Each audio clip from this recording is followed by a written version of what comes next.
What is going on, everybody? All right, first order of business tonight. Congratulations to the New York Islanders on winning the 2025 NHL Draft Lottery, jumping, 10 spots to the first overall pick. That was a shocker. The format of the NHL Draft Lottery this year was changed. It was done completely live from Gary Bettman himself. I think the drama was a little bit awkward in a sense at times, but regardless, the New York Islanders fans have to be jumping for joy and in shock, frankly, that they actually won this thing. I still have this New York Islanders shirt that I got for free, and my buddy is still supposed to get it. Anyway, long story short, we have a few things to talk about from a Montreal Canadiens perspective tonight, and you'll see a little bit of a change in the format. So if the audio is out of sync just a little bit, I'm going to change the format if it doesn't work. So just so you guys know, if the audio is not the way I want it to be. So we got a few things to talk about from the Montreal Canadiens side of things pertaining to the draft lottery tonight. The Canadiens retain their 16th overall pick and will also have the 17th overall pick, making that back-to-back picks for the Canadiens this year in this draft. Will they hang on to both picks? Will they trade one pick? Will they trade both picks? There's going to be a lot to discuss going forward. I forget that the off season is like the best content ever. Like, I don't know. I forgot how much fun it is to talk about off season content. Also, congratulations to our guy. Yes, sir. Lane Hutson is an official Calder Trophy finalist for Rookie of the Year for the Montreal Canadiens with Macklin Celebrini and Dustin Wolf beside him. Let's pull up all three of the boys here. That means that, yes, Matvei Michkov did not make the cut. Celebrini, Hudson, and Wolf have made the cut.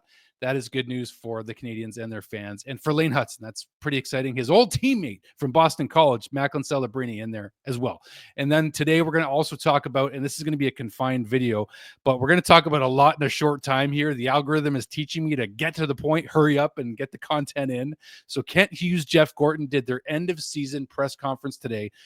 There was some interesting stuff. There's some interesting stuff that came out of it. And one of them was this quote that really jumped out at me from Jeff Gorton, Vice President of Hockey Operations for the Canadiens. Trend of offer sheets could happen in the NHL. Offer sheets are not as frowned upon anymore, apparently, right? The wall of offense is coming down. People are going to use them, and they're going to keep using them more by the sounds of it. It's possible. It's certainly possible. That's what Jeff Gorton believes. We saw it last year with the St. Louis Blues using it. They just went out in 7 games. So ultimately, the 2 offer sheets that they put out to those Edmonton other players didn't really work out the way they wanted to, at least not right away. Okay, so let's actually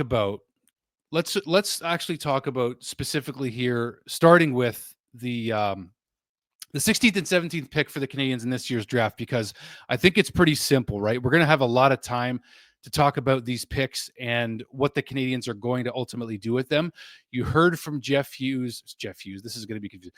You heard from Kent Hughes and Jeff Gorton at the press conference this morning that they want to improve the quality of this team. They want to add talent to this team. The Canadiens added Caden Gooley at 16th overall in the 2021 NHL Entry Draft from the Marc Bergevin regime. We have had good picks in the past at this pick.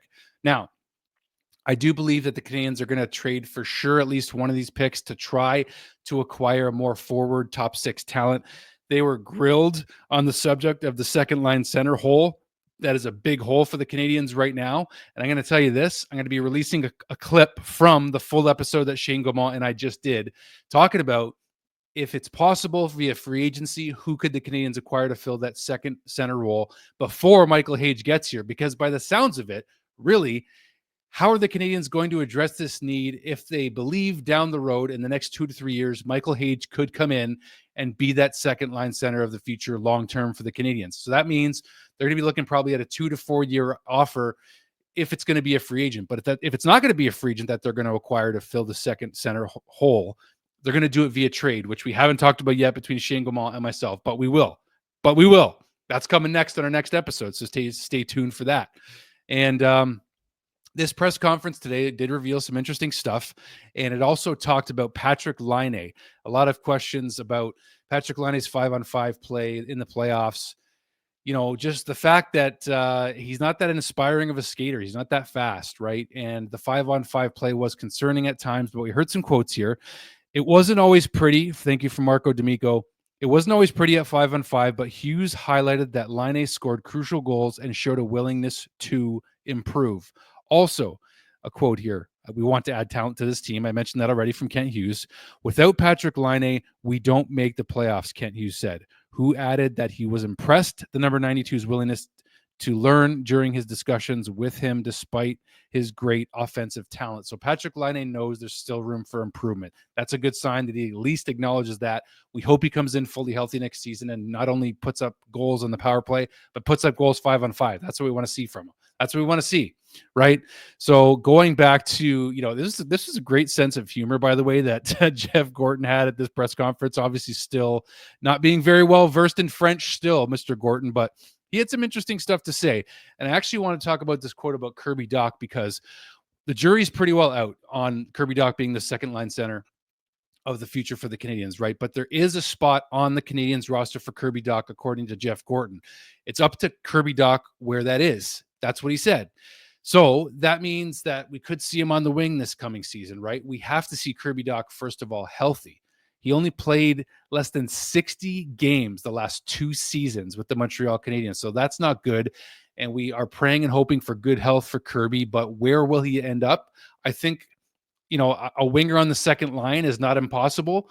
A winger on the third line, maybe. I mean, what's that line going to look like with the possible breakup of Dvorak, Gallagher, Anderson? Maybe Gallagher and Anderson stay together. Maybe you throw Alex Newhook in there, but who's going to be the center?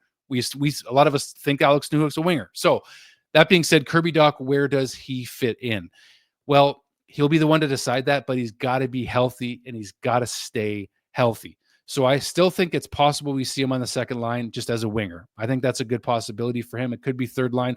I think they would be wise to start Kirby on the third line to help him ease his way back in and not rush and not re-injure himself, because I really hope for better fortunes for this guy, because he's got one more year left on his deal.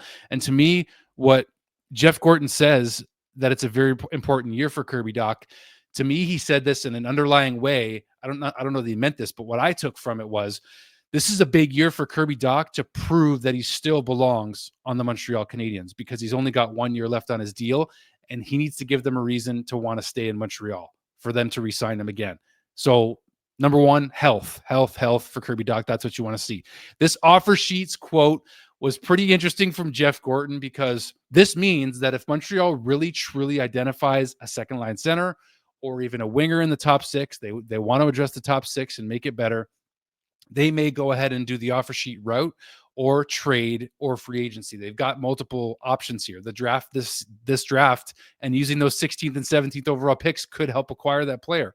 They also will not divert from the plan. I wanted actually to insert this here. Actually, I didn't have a graphic prepared for it, but I did write this down.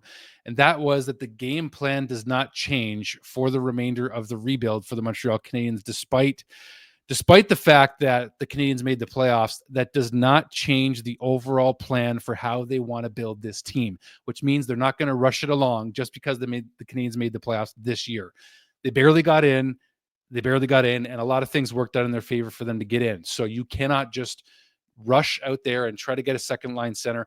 I think they still may not make a big splash this summer. I think it may come next summer when even more guys come off the books and there's more potential good free agents available. Kaprizov. I don't know if he's going to be available. He might re-sign with the Minnesota Wild this year, and then it would just be fun to have Demidov and Kaprizov. I'm just throwing that out there, but you know what? That's for later. I did mention, of course, about Lane Hutson, so I'll touch on him again here. Just really quickly, that he was a finalist and is a finalist for the Calder Trophy. I'm not done yet. I'll get back to some of this content in a moment, but I just think it's really special that Lane got the official nomination. So shout out to him. 66 points this year, tying Larry Murphy's all-time assist record. Pretty impressive stuff for the kid. We love him. You know him. You love him. So what else did we glean from this press conference with Jeff Hughes? Jeff, did I say it? Nope. Kent Hughes and Jeff Gorton. Well, what we gathered is that they have a lot of options. And actually, there is other pictures I wanted to bring up here. That's what I was thinking of here. So this is actually right from the Sick podcast with Tony Marinaro, adding players with some size, a little compete, some skill, obviously, but he doubled down on the not a little compete. They want guys that can compete level. Desire is what they're looking for in the players they want to acquire. They have to be the right fit. They have to have that strong compete level in order to play with the Montreal Canadiens and jump into this top 6 if they're going to acquire them. They've already tried through Kirby Dach. They've already tried through Alex Newhook. They're not going to make a big potential move unless it's a player that really, truly fits this culture. Players like Sam Bennett being thrown around. You'll see the clip when I release it, but there's other ways to acquire this kind of player and add to the top 6, but I think they're going to be as creative as possible, as they always are. So that's pretty much all I got for you guys. Okay, so I'm gonna sign off. I'm gonna say, with these banners here, smash the like button. Please hit subscribe if you haven't already. I appreciate the support, and that's all I got. Let me know your thoughts down below on the press conference, on the draft lottery, on Lane Hutson, whatever you want. Go ahead and put it down there. I appreciate the support, guys. Go Habs, go. Thank you for watching. Cheers.